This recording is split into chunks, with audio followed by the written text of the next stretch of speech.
Over the years, the house has been a symbol of hope and freedom, even though there are stories of secret passageways within the house.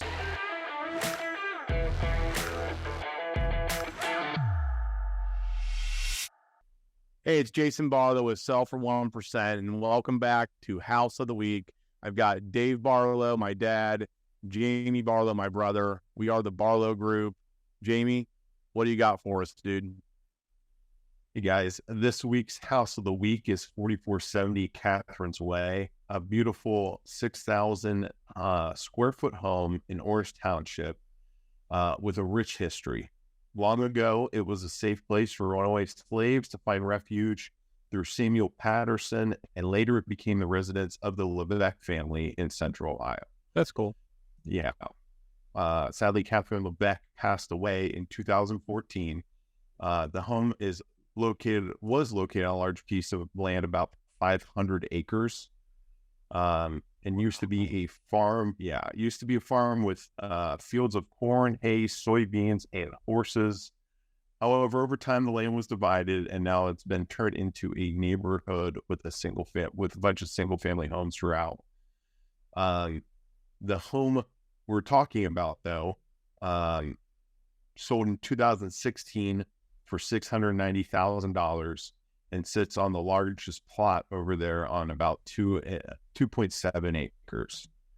So the house has a fascinating history. It was built in 1841 when the area was known as Orange Township and mostly empty. The original bricks and woodwork are still there. In the 1960s, an addition was made to the house, including a unique domed solarium that if you see the pictures, it really pops out and you'll know what it is when you're looking at it. And Catherine Leveque used it for gardening, which now serves as a dining room for the summertime. So Catherine was very forward-thinking, had a passion for organic gardening before it became trendy. And so some decorative elements in the house were salvaged from the Leveque Tower and the Deschler Hotel, which the Leveque family owned and operated, making the home truly unique and special.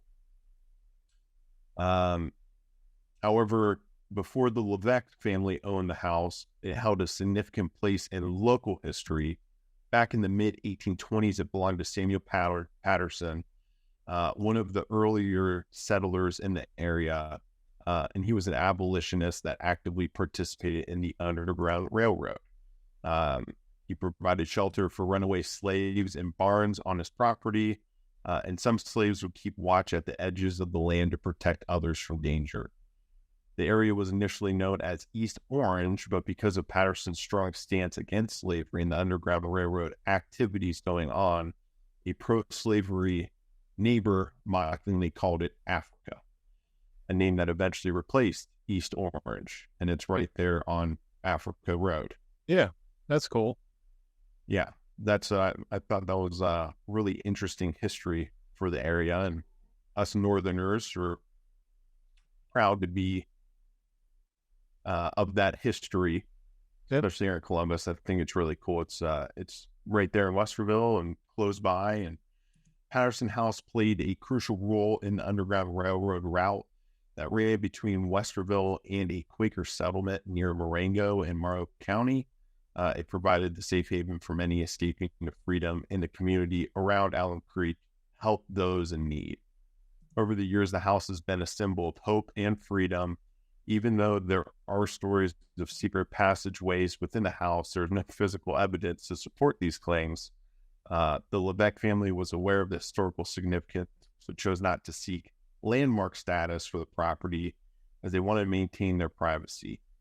The history of the house and the area around Alum Creek is an essential part of Ohio's rich abolitionist history, and Ohio played a significant role in the Underground Railroad, offering safe passage to many escaping slaves.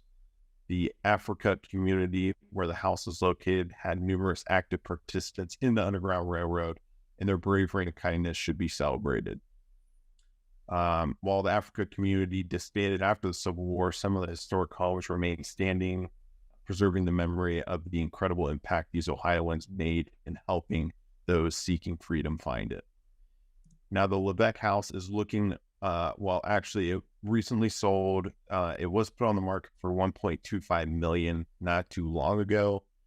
I'm not exactly sure if it is sold or not. I don't know if it's public record or, seen by the public, but did see in 2016 where it sold for $690,000 there on the MLS.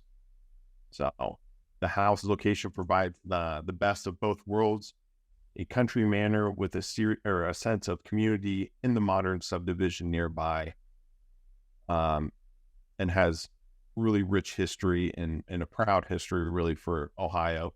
There's a lot of houses around Ohio that have ties to the Underground Railroad, and thought this one was definitely one that we should highlight.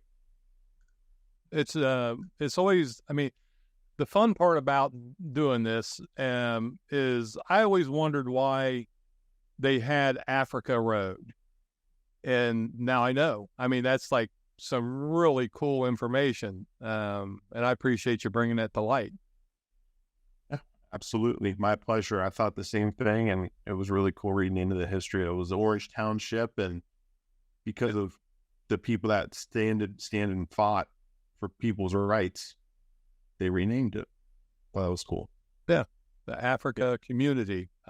I would bet that 99% of the people that are living over in Orange Township have no clue as to why that street is called Africa, or in the history and everything that goes along with it. So I appreciate you bringing that to us, James. That was a good one. Absolutely. My pleasure.